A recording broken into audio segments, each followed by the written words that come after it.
Hello and welcome to 100% Real with Ruby. Today I have Aram Grigorian back, aka 4 weeks to the beach, and he hasn't been on for a while. But a quick recap on our past episodes, which if you want to go back and look for them, you can even just message either one of us and we can get the link to you. But we spoke about this is taking too long. How long is this going to take? Weekends, cookies, drinking, the reality of eating out, the reality of holidays, and what the toned body really entails in terms of training and dieting. That was covered What in what past. what year was that? It was 2 years ago, 20, actually. I can't believe it. 2022? Was it 22 or 21? 21, we did our first one, and 22, we did our second one. I'll be interested to see if you have some of the same topics, if my perception of things has changed, because I bet it has.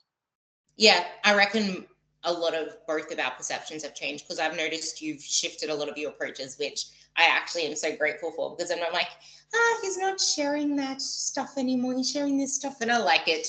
So that's the thing. Like, people that aren't willing to shift their approaches as they get better, because as you get better, you do better. As you do better, you help more. As you help more, you keep doing better. And as you keep doing better, you keep getting better. And this is the thing, like, relate that to you listening to this. You don't, well, you think that you know the right way to do things.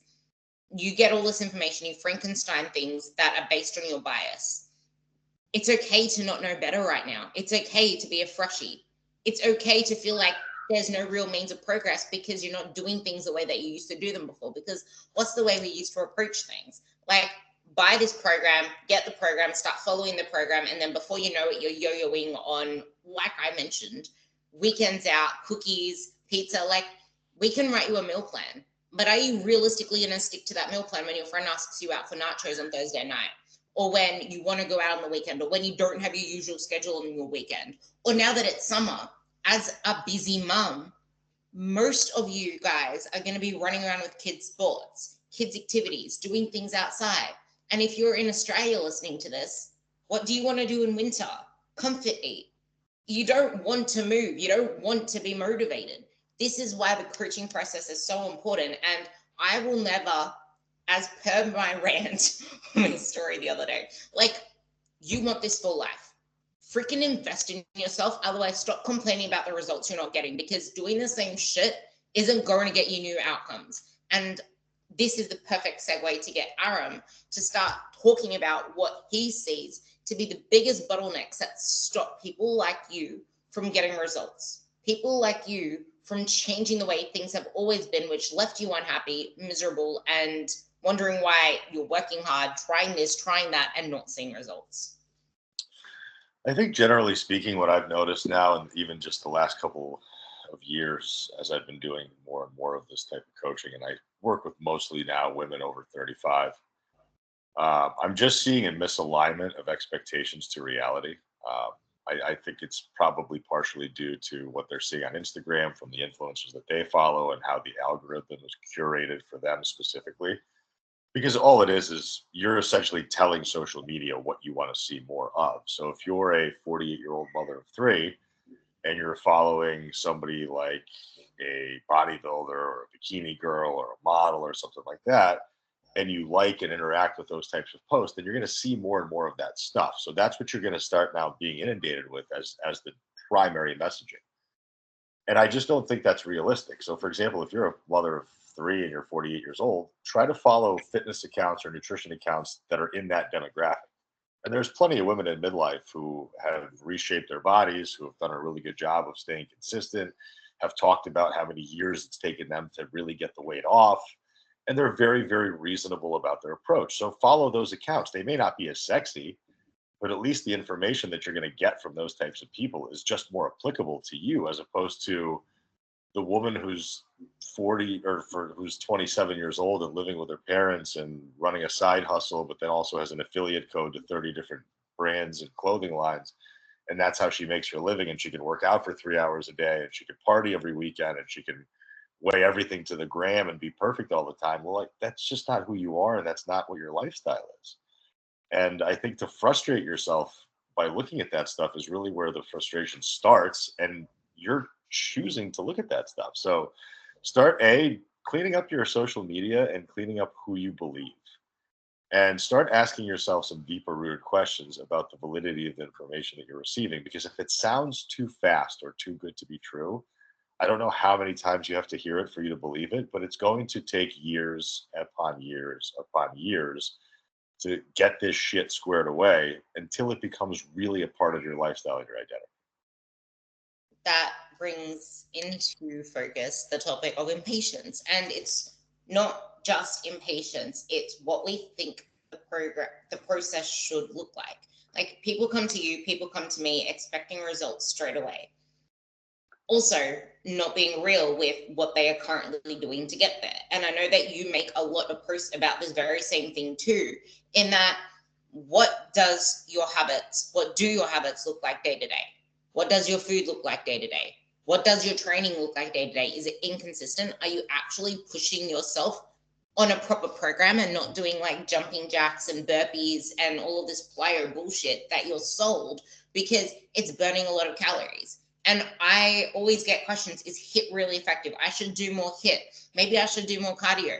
But then I get on the other spectrum. I'm eating my protein and eating well, and I'm strength training and lifting heavy. Why don't I see results? Lifting heavy doesn't entitle you to results. Eating healthy doesn't entitle you to results. And how much well, back up for a second, because I think the words healthy and the words heavy are extremely open for interpretation. Because my perception, heavy to me is heavy to me. Like, okay, heavy means, am I lifting with a weight appropriate for that rep range? Healthy is defined by the individual, and most individuals don't really have a definition for healthy because they've never really done the auditing on themselves to understand what's important to them. And it's healthy, not quantified. It's very much not quantified. And to me, I don't think health is a look. I don't think health is a certain body image. I mean, I've seen people that are morbidly obese, 400 pounds plus, that have better blood work than me. They have a better cholesterol number. They have a better blood sugar number. They have better resting heart rate. They have a better blood pressure than I do. I don't know how, but I've seen it. And then I've seen people who are fucking dick skin chiseled with 7% body fat and with every striation and every vein hanging out of their body. And they have the blood work of somebody who's about to die. So I don't think the aesthetic has any. I mean, obviously, people who carry around more body fat, not a good thing. People who carry around no body fat, also probably not a good thing. So probably somewhere in the middle makes sense for most people. But if you're somebody who's relatively frustrated, start to make deeper connections and definitions of what you're actually talking about, as opposed to just saying blanket shit like healthy or heavy, or making these very broad assumptive statements that have no context.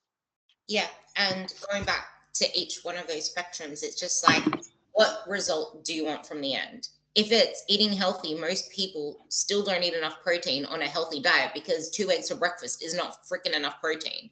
Having peanut butter and hummus on Ezekiel bread or high protein bread, although that protein bread has 8 grams, 12 grams, I don't freaking know. I just eat literally the whitest bread in the world is what I choose because that's the bread that I like. And no, it's not going to make you fat. And I feel like all these misconceptions make people think that if they eat in this certain way, they're going to get results. But also, how consistent are you? And that goes back to the heavy question. It's like, how consistent are you with that? Is it progressively heavy? A couple of girls that I asked, what are you talking about with heavy? The exercises they chose for those heavy whatever, they weren't even conducive to building muscle over a long period of time. And some of them were doing heavy exercises in group circuits, watching a YouTube video. It's just like, it's still not smart. It's still not made for you. And I don't care what anyone says. Group training can only get you so far. Having a plan made for you that's tailored, not even that, it's just like knowing that you have a coach there that's pushing you forward on a plan made for you stops you buzzing around like a squirrel. It stops you hopping from this to that every 4 weeks. It stops you questioning and second guessing everything, because it's that accountability. It's that this is how we can progress that gets you to where you want to be. I couldn't agree with you more. And I think, I wrote a newsletter about training today, just talking about the various variables of training. What I basically said was, if you want to understand training to a deeper level, then there's certain variables of the equation you have to understand in a deeper context. So, uh, actually, you know what? I'll just pull it up and I'll tell you what the variables were, because I can't think of it right now because my brain is dead. But so basically, I talked about load, which is the weight that you use for an exercise. I talked about tempo, which is the speed of the reps that you're performing that exercise with. I talked about the form of that exercise. I talked about exercise selection in general and what needs to be considered when picking certain exercises. I talked about volume, which is sets and reps over time. And I talked about recovery. And in my opinion, and this is, again, this is my opinion. This isn't like documented science. This isn't like a PubMed article anywhere. This is just what I've seen observationally over the course of 15 years of doing this job. Most people come to us with a desire of an improved body composition, right? They want to increase visible muscle mass and decrease visible body fat. In my opinion, the best type of training for that task or for that desired end outcome is hypertrophy-based muscle building training. Now, another word for that training, which tends to be a dirty word in our industry for a lot of women especially, is bodybuilding. That's what that style of training essentially is. It's bodybuilding style training. You want to build a body, so it correct makes to do body like I just think that the word itself tends to scare a lot of women who don't know better, because they equate it to a hyper muscular, almost unfeminine physique, right? And they people can look completely not jacked up and puffed up and tanned up like a bodybuilder and still be taking peds. That is why they look the way that they do, because when you are natural, it takes such a freaking long period of time to build muscle. Like, I'm still trying to get my delts to pop 8 years later. I mean, same. Like, I've been lifting. I'm 40 years old. I turned 40 this year. I've been lifting since I was 15 years old. I've been on the P's, and even when I was on the P's, it was a fucking nightmare to build muscle. It was such an all-encompassing, difficult, time-consuming task that I think women have this misconception that they're going to start lifting 40, 50-pound dumbbells and they're just going to start growing like weeds. If it were truly that easy, then I think most of the world would be in really good shape physically. I think there'd be a lot of muscle mass walking around, and there's just not. So I think that just goes to show you how difficult it is. And as you turn older, as you turn kind of 35 plus, especially if you're a woman, the rate at which you start losing muscle mass naturally just from sarcopenia starts to increase. And you have to combat that loss of muscle. So like this idea that like, especially as a woman, because again, I'm going to talk about the context of women because I work with mostly women. But women are always taught this idea, or they have this misconception of always wanting to shrink themselves down to the smallest possible size, really ignoring body composition. So they're ignoring their ratio of muscle mass to fat mass.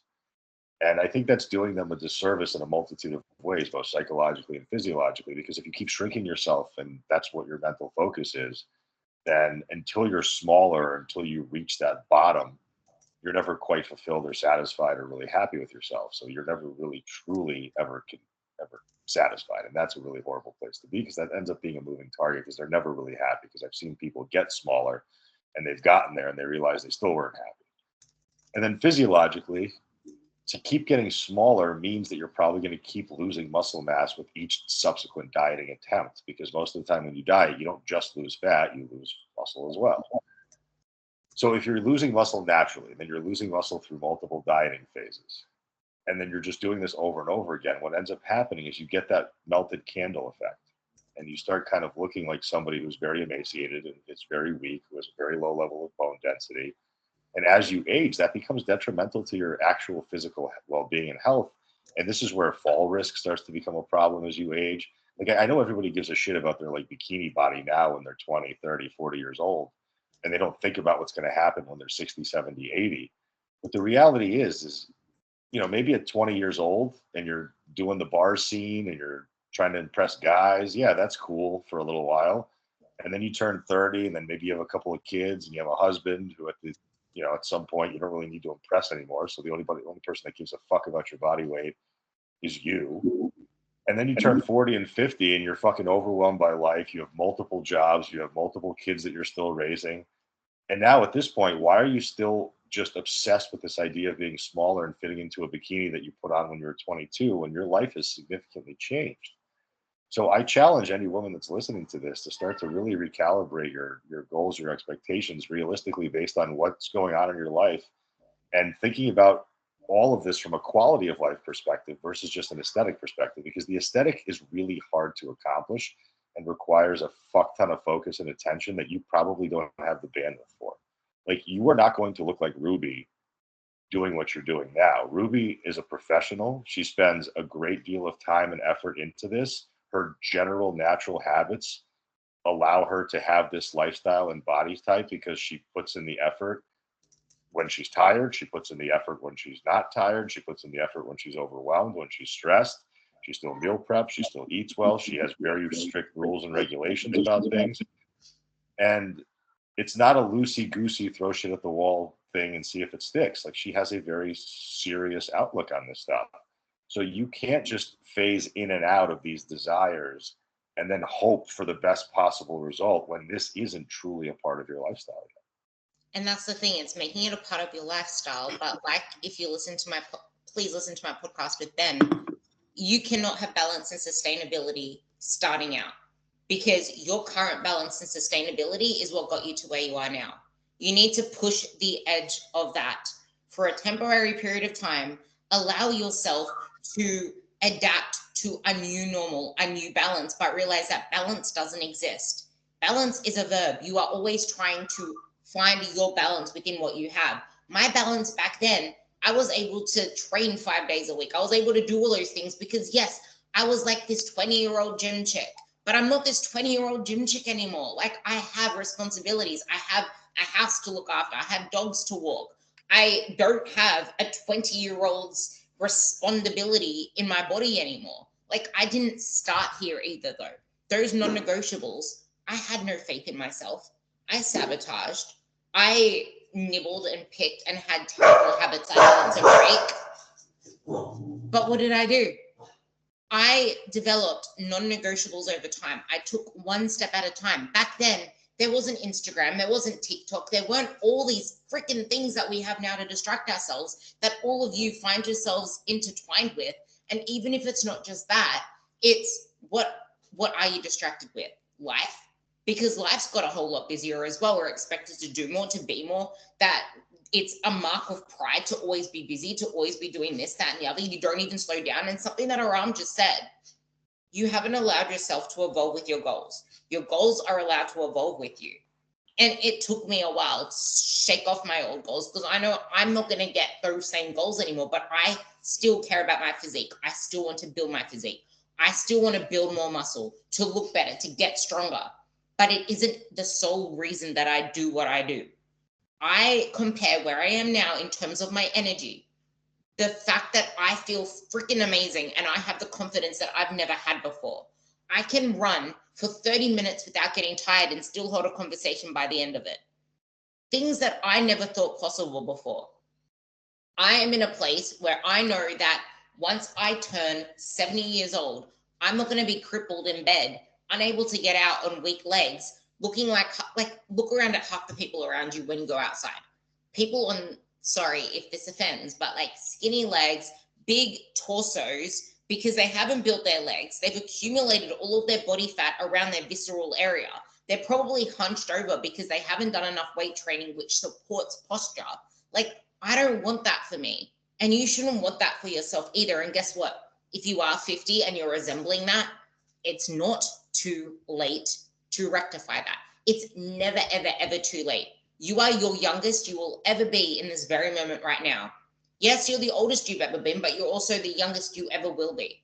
Start now, because you only ever keep regretting it. And all of these people listening to this in your DMs and in my DMs, asking all the questions, but not actually investing in getting a coach, not actually saying, hey, I need help. Can you design this for me so I can stop wasting my time, wasting my stress, energy, spending all my time focused so much on my body, on my food, on my training, have someone look after it for me so I can just move forward, look after what matters with my health, my fitness, blah, blah, blah.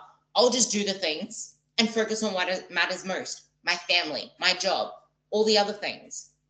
And you mentioned this before as well with the training, with the volume load, blah, blah, blah. This is kind of where I want to merge this conversation into. You can touch on what I said as well if you want to, because I feel like that's really important. But people feel like they need to do more work than they realize, or they start with us. And because they're paying a certain amount of money, they should have this perfect program with this perfect meal plan. They should have this habit, that habit, this habit to start. But then you wonder why you always go back into the yo-yo, because you think you have to have all of these things sorted out in order to feel like you're succeeding. And if you don't have all of these things to work on, you're failing. But how about we scale it back and focus on the one thing, and then leading it back to the training? They feel like the more work, the better. That they do this exercise, it's going to be more effective. But usually that leads to body decomposition, because you can't recover. You can't give your best every session the same way that you would on a SMART program. So you aren't building muscle. You could be losing muscle because now your performance is degrading. You're not able to eat in a conducive way. So you're probably gaining more fat than anything, because if you're training that hard, what do you think is going to compensate? Snacks, nibbles. Most of you don't eat enough protein, even though you think you do. Like we said, eggs, eggshell bread, not protein.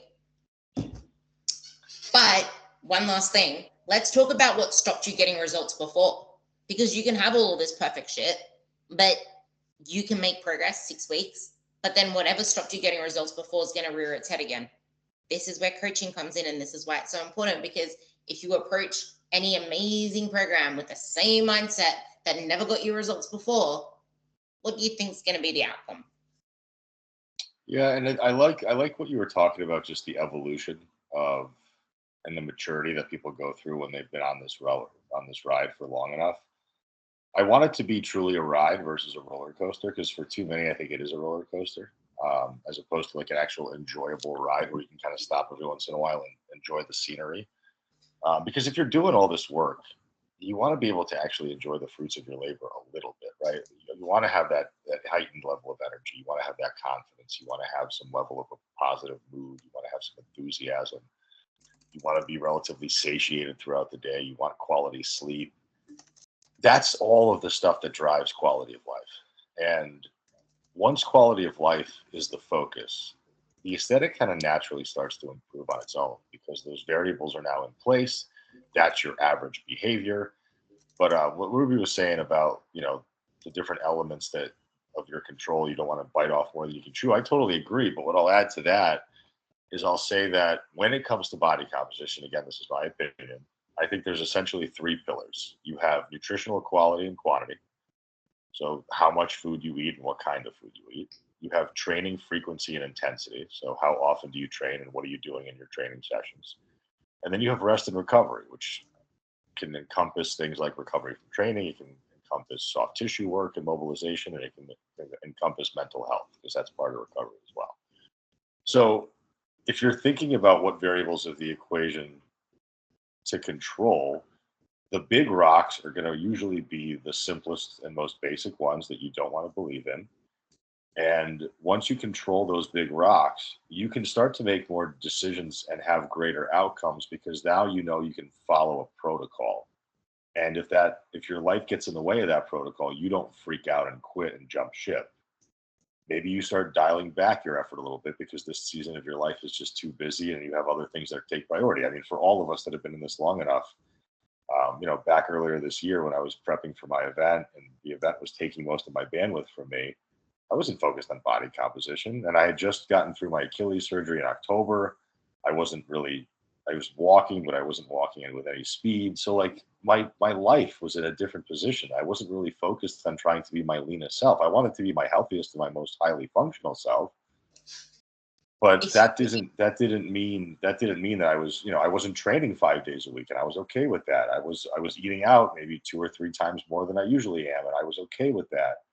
But I was also making sure that the decisions that I was making were pretty damn good. So if I was going out to eat, I wasn't ritualizing gluttony, which I have a problem with, admittedly. Like I have a problem with really over consuming and overindulging when I go eat out, because I'm like everybody that's listening. I think of it as an event, and it's like, well, who knows when this is going to happen again? So let's eat as much of it as fucking possible. That's And important. And for me, I can maintain my weight at 3,300 calories. I bet that if you're listening to this podcast, you're nowhere near that. So if you can't maintain your weight at over 2,000 calories, you don't have a ton of flexibility when it comes to things like meals out and indulgences. So you have to be naturally more careful than I have to be. That doesn't mean that I have to suspend all care and all attention towards this stuff, because I still have to pay attention to it. But I just have naturally more physiological flexibility, more metabolic flexibility because of my years of experience, because of my muscle mass, because I'm a male, because I'm on TRT, and because I've spent years eating in an excess of calories that have built my muscle mass. But if you're a woman who's kind of in that 140 to 190 pound range, and you're kind of teetering at 16 or 1700 calories, and that's where your weight kind of just sits, well, you have to start figuring out what direction you want to go in, because a deficit is what's going to make you lose fat. So that's going to be what, 1,200, 1,100? How long are you going to maintain that for? But if you start to kind of bump calories up slightly, I don't mean a lot, like don't go from 1,600 to 2,000, but go from like 1,600 to 1,750 or 1,800. Up your non-exercise activity, like really hone in on like how much steps you're taking a day, like how many steps you're taking a day, and just walk everywhere. Stand as much as you can, walk. Don't worry so much about cardio. Yes, cardio is a tool for cardiovascular health, and it does have some energy output capability, but it isn't the holy grail for fat loss in the least bit. And then put all of your eggs into the weight training basket. Get really, really good at hypertrophy-based progressive overload strength training, and get to an expert level at it. Like I really do think that people need to get to a point where, if I was to ask somebody like, hey, how do you bias your lats on a lat pull down? And you should be able to tell me, like, how do you bias your quads on a squat? You should. All my clients can tell me that, because I teach them the intricacies of biomechanics. And I find that to be valuable, because it makes training more fun and less mundane.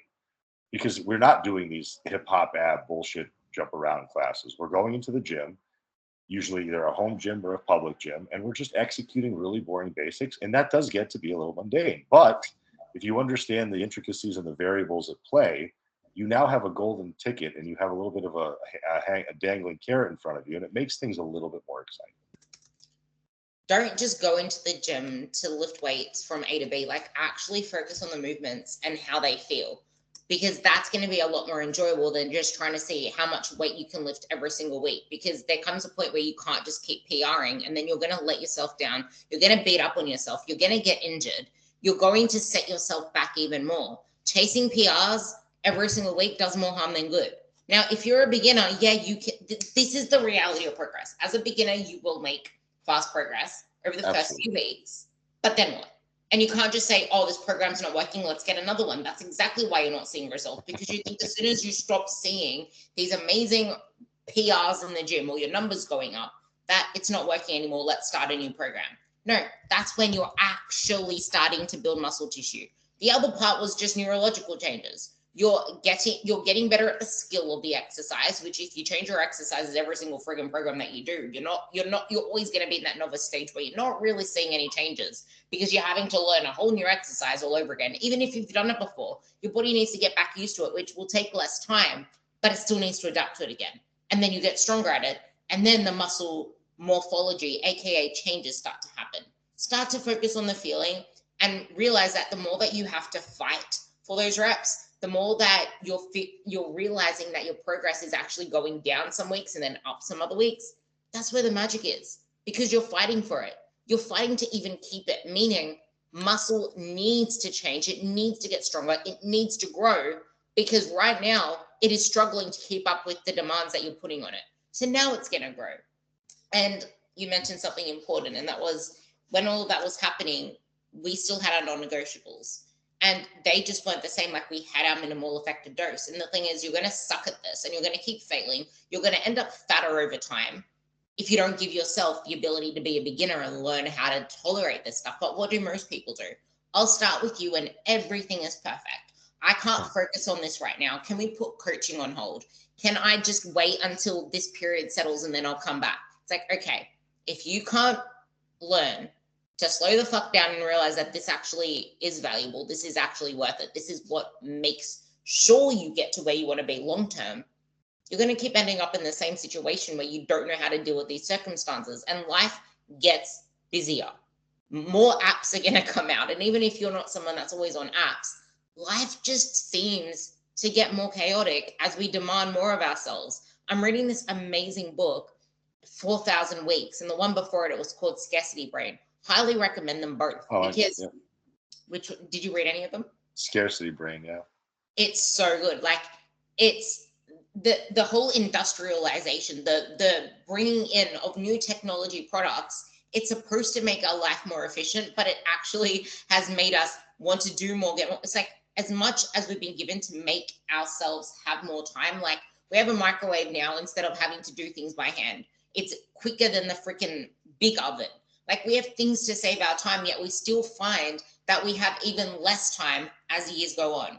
And this is why it is so important to just freaking act now.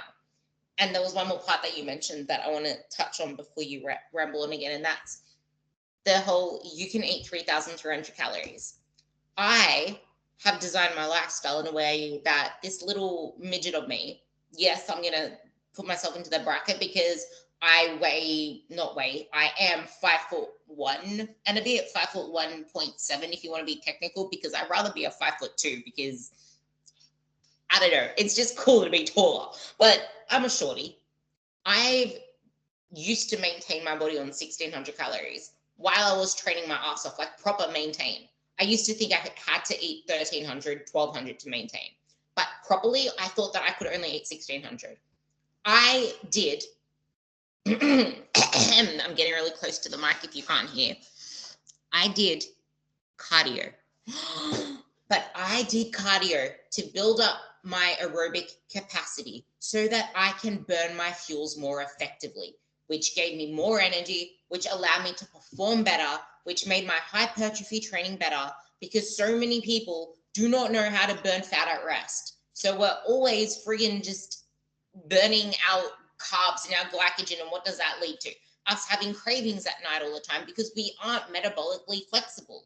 And you don't just create fat out of thin air. It's not like not doing cardio is going to make me fat because I can't burn fat. That's not how it works. It's still calories in, calories out, but the thing is, you get more effective at that shit. You become better at training. Anyway, after improving my cardio health, because I was a powerlifter, I had no cardio capacity, all that kind of stuff, I was able to eat about 2,200 calories more. And then the biggest part of all of this is I built up my activity outside of the gym. I still do 2 days of cardio, well, 1 or 2 days of cardio a week, depending on how I feel. I try to get in 2 days, but you know what? I realized that the end result of all of this is to improve my life. It's not the end of the world if I don't get in that second session, because sometimes I need to listen to my body, and I have been tapping it out. So maybe I might need to have 1 day of just 2 basic runs, or maybe 1 week of just 1 run. And this is where it comes in. It's like, what are the big rocks in your life? For me, my big rocks are my 4 training sessions. My runs, as long as I get 1 in, that is my non-negotiable. If I get in the second, that's a bonus, but I would prefer to get in 2 sessions. It's just, I'm not going to beat up on myself. The more that you beat up on yourself, that isn't going to help. And most of my food choices, if not all, are minimally processed foods, because not only is it enjoyable, but I built this lifestyle over time to a point where that's just become my normal. I will only eat things that aren't minimally processed when I go out to eat, because I'm enjoying them so much more in the presence of other people, not scrounged up by my pantry doing whatever else. And it's like, I enjoy my food. I make it enjoyable. I don't eat bland chicken and broccoli. It's just what I enjoy. If you're someone that needs dessert, that's ice cream and chocolate, then plan that in first and make sure that your protein, your veggies, your fruits are all planned around you getting in that dessert, if that dessert is needed for you to be consistent. Because it's not about deprivation. It's about knowing what your non-negotiables are. If you're not willing to say no to that, then plan it in first instead of sabotaging every weekend because you feel like you're so restricted. But that wasn't even talking about what I wanted you to talk about. They don't make menus and tailor our food environment in little tiny bubbles for every single one of us, tailored to our calorie intake.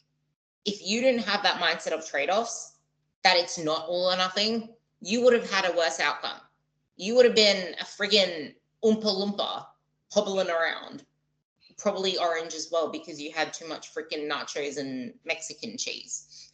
But you wouldn't have had the energy or clarity to do the things that matter most in your life for that event.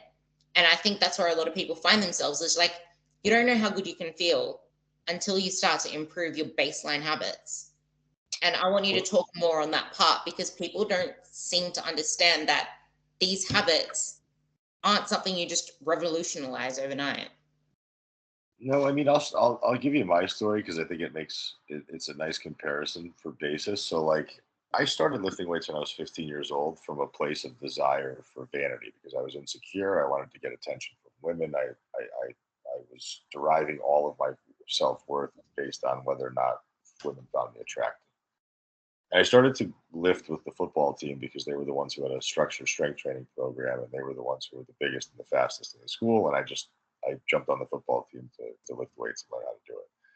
I was very fortunate that the strength coach that was part of the football team was ahead of his time unknowingly. He was like unconsciously competent. So he like knew what he was doing, but he didn't really have an intention to know what he was doing. He was just like a fucking meathead, but he was just ahead of his time. So he was actually very smart about his execution. He just didn't know how to explain it.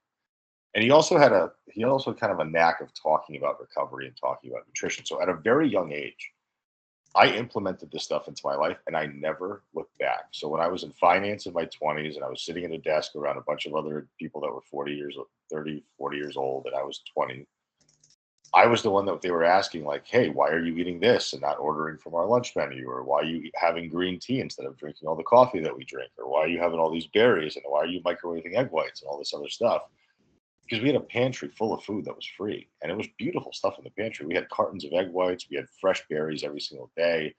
The restaurant options on our app that we had to order from that our company paid for had salads and plates of meat with vegetables and fajitas and rice bowls and poke bowls, but people were still ordering pizza and pasta and bullshit.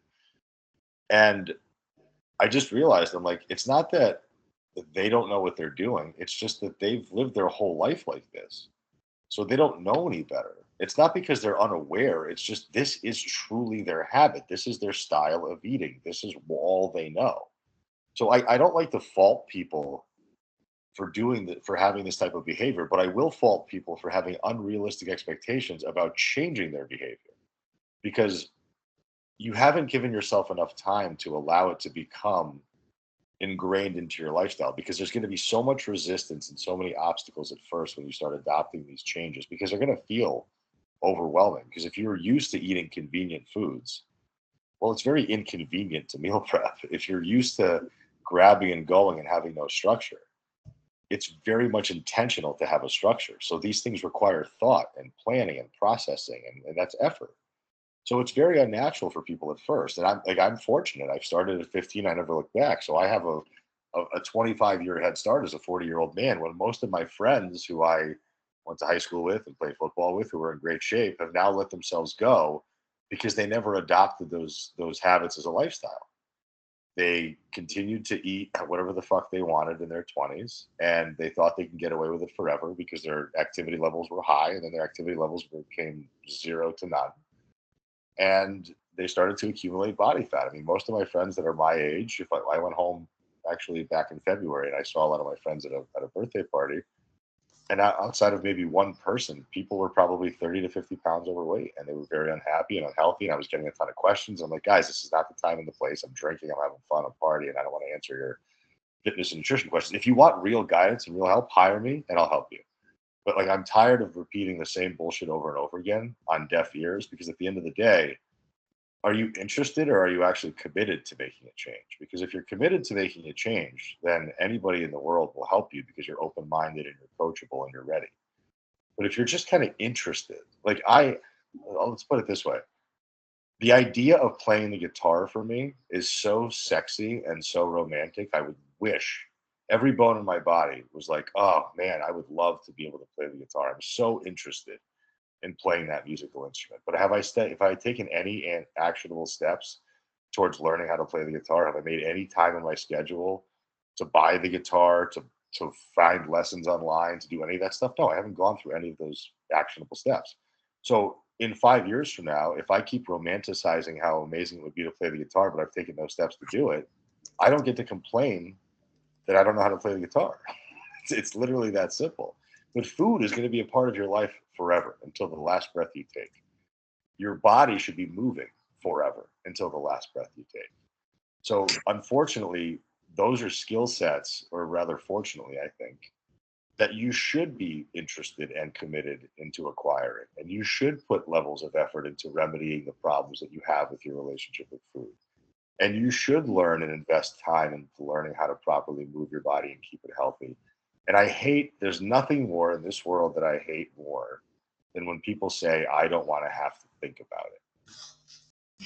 Because this idea that I don't want to have to think about it and it's supposed to just come naturally, intuitively easy for me, it's just unrealistic. If you're somebody who works in finance and you have a mathematical brain, is it intuitive for you to draw a beautiful piece of artwork?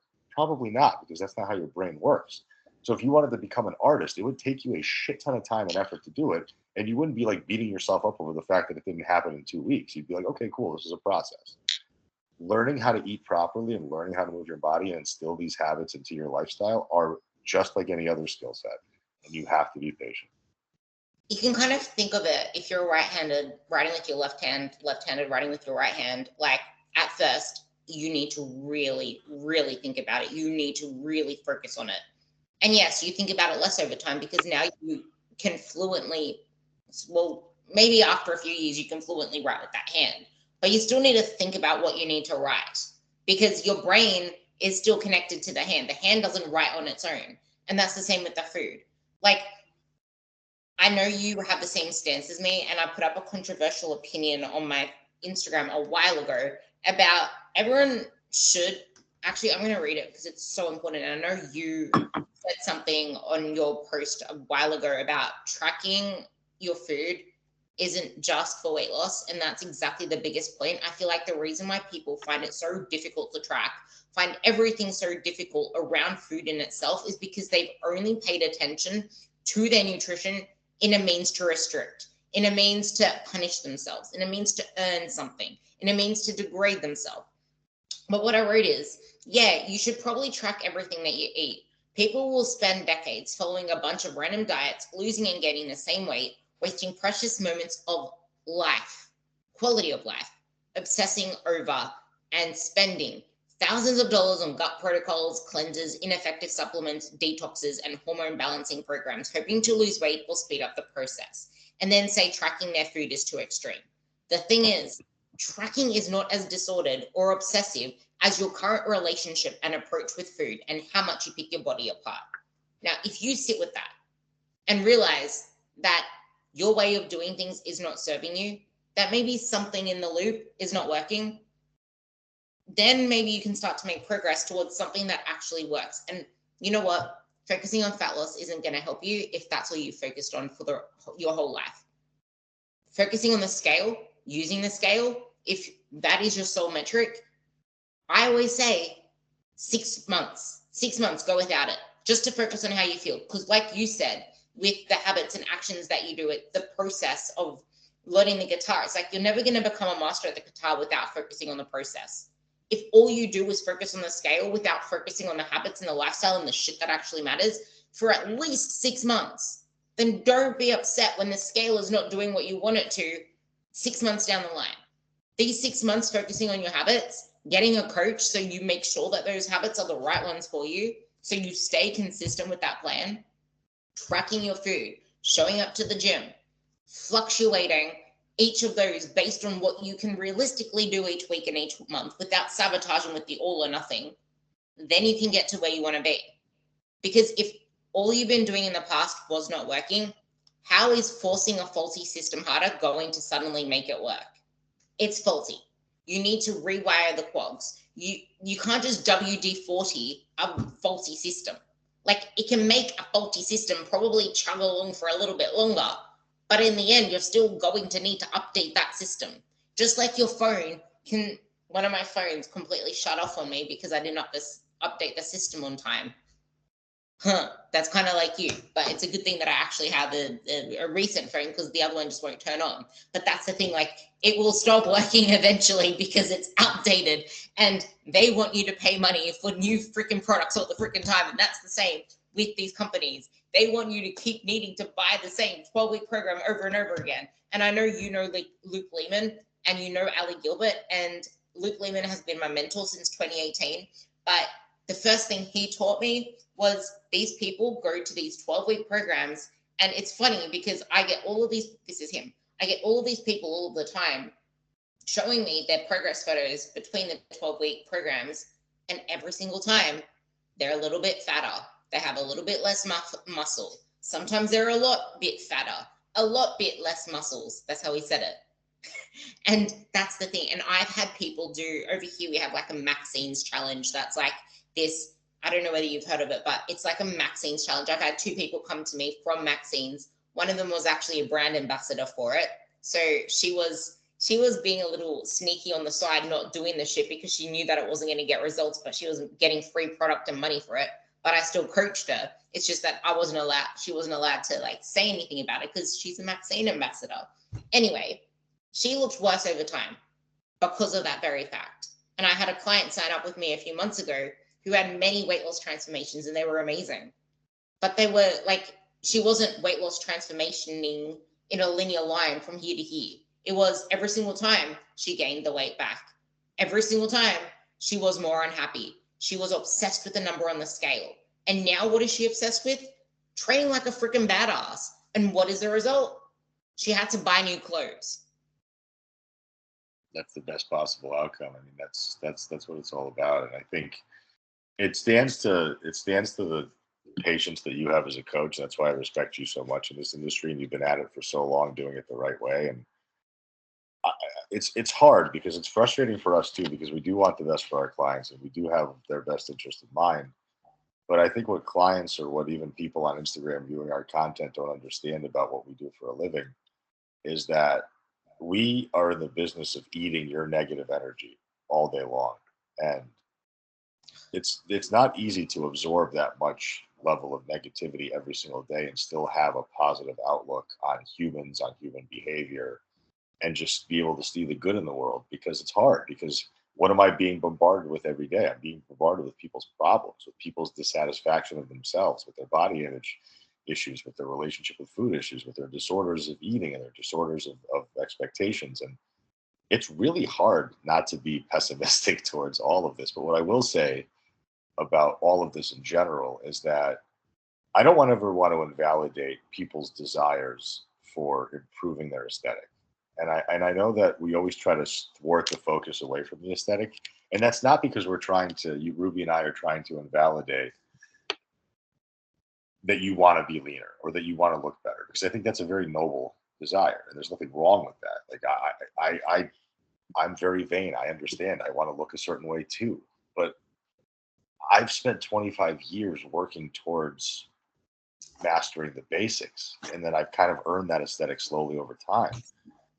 So if you haven't spent years, years mastering the basics, years, then I think hyper focusing on the aesthetic all of a sudden and being very fixated on it now at an age where it's going to be harder for you, because if you're starting to train properly at 48, or if you're starting to eat better at 50, well, you lost 15 or 20 years of built up habits to get to the place you want to go. So you're going to have to expect that this process is going to take you a significant amount of time. So even though you have this burning desire to change the way you look, you have to put in the steps and the effort first and take the timeline out of it for some amount of time until you start getting really comfortable. And if you were to audit how you eat and audit your lifestyle, that you would look back at it and say, wow, I actually eat consistently very well. I make really good choices. I don't eat out much. I sleep early and I get up early and I'm prepared for the day. And I prioritize strength training 3 to 5 times a week. And I have no problem getting my water in. I have no problem getting in my steps. I'm not reactive to stress. I cope with stress really well. I'm overall a very pleasant, enthusiastic person. Those are all really good signs that you're going to make results happen at some point soon. It's not there yet, but it's going to get there. So I think that's the pursuit that I really want to drive home. And I said this today on a story post. I said, I'm not a fat loss coach. I used to be a fat loss coach. I think I started in this business wanting to help people with fat loss, but I don't give a shit anymore. I really don't, because you're going to lose and gain weight the rest of your life. What I care about is, can I make a positive impact on your habitual daily actions? Can I leave you with a better mindset than I found you with? And can I be contributory to the betterment of your quality of life? And if I can provide those things for you, then I've given you tools that you can now deploy for the rest of your life at any time you feel like it. And you'll have a much better relationship with all of this stuff that's much more reasonable and accurate and realistic. That's the job I want to do. If you put on 4 pounds while we work together for 6 months, but you gained autonomy in the gym and you gain confidence in the kitchen and you have systems in place for meal prep and you know what to order when you go out to eat and you stop relying on convenience items, I've done my job. I don't care about the fat loss. I second all of that. And I feel like that's actually a really important part to drive home. I started off as a comp prep coach, getting people on stage. And I then started coaching powerlifters and getting people setting crazy PRs that they've never seen before, because that was what I then specialized in. And then COVID happened and I realized that so many people just want to feel better. They want to live better lives, and that so many people are just chasing this end outcome, but they're gaining all the way back. They're never really happy. And that's when I did my own internal reflection and I realized this very important part. And that's, yes, it is actually really hard as a coach. Like, I pull my hair out sometimes after check-in days. I have the worst quality sleep because it is in my head. Even when I journal, it's just like, oh, this client, like, we freaking care about your goals, but we can't care about them more than you will. But these hard conversations, it's like, these aesthetic goals, the reason we're driving you away from focusing solely on that is because you can achieve the most amazing physique and never realize it, never see it, never care, still beat yourself up, still have the same negative self-talk, the same terrible relationship with food, maybe even think that you need to eat 1,400 calories forever, or you're so friggin' scared of gaining any ounce of fat that you're not living your life. Because that was me for years. And I look back at old photos now and I'm like, I just gradually let my body get worse over time because I did not realize how amazing I looked there. Like, that photo in 2018, I looked freaking amazing. And then you just see a graduation of worsening of physique until I had that pivotal moment where I realized that it wasn't serving me anymore. And it's only then, since then, that I've been able to get to this place where I'm freaking, yes, I still want to improve my body. Yes, I still have things that I'm like, that could be better. But I'm like, I love my physique now. I am proud of it. But why? Because I do the freaking hard things. Like, I push myself to do things that I'm uncomfortable with. I push that last rep. I focus on the action steps. Like, I'm showing up for myself in as minimal as I need to show up for myself and maximal as I need to show up for myself. But that's the biggest point there, because it's not getting a body for you. It's changing your life so you can view this whole thing in a different way. And the end result is going to be a body that you can be so freaking proud of, because you can say, I did this, I built this, I know how to keep this, I also know how to keep improving this, and I know how to train like a freaking badass, I know how to train for longevity, I know how to do all of these things, and I'm proud of myself because I kept sticking through the hard thing. I didn't go into another 1,200 calorie diet the moment I got uncomfortable. I didn't add on another shoulder, leg, glute finisher because I didn't feel like I trained hard enough. Do you want to sum it up? Because that's yeah. I always appreciate talking with you, and hopefully it doesn't go another 2 years before we do it. And it's hard with this fucking time change for us, but we make it work. If there's anything I want to leave your audience with, it's just the idea that I want you folks to be enthusiastic. I think enthusiasm is a very lost art. There's not a lot of personal pride anymore. And just something as simple as keeping your promise to yourself. Like, I know that after I eat dinner tonight, I'm not going to go into the cupboard and reach for anything. I promised myself that tonight. So that when I wake up tomorrow morning, I'm proud of the decision that I made, and I'm proud that I followed through with it. And the more pride you can build in your decision making, the more confidence you'll gain. And if you show up to everything in your life enthusiastically with a positive attitude, because so many people are just moping around, miserable, upset, unhappy, waiting for something to improve. That negative energy is so hard to just be around all the time. Like, I'm so fortunate that I've surrounded myself with enthusiastic, positive people.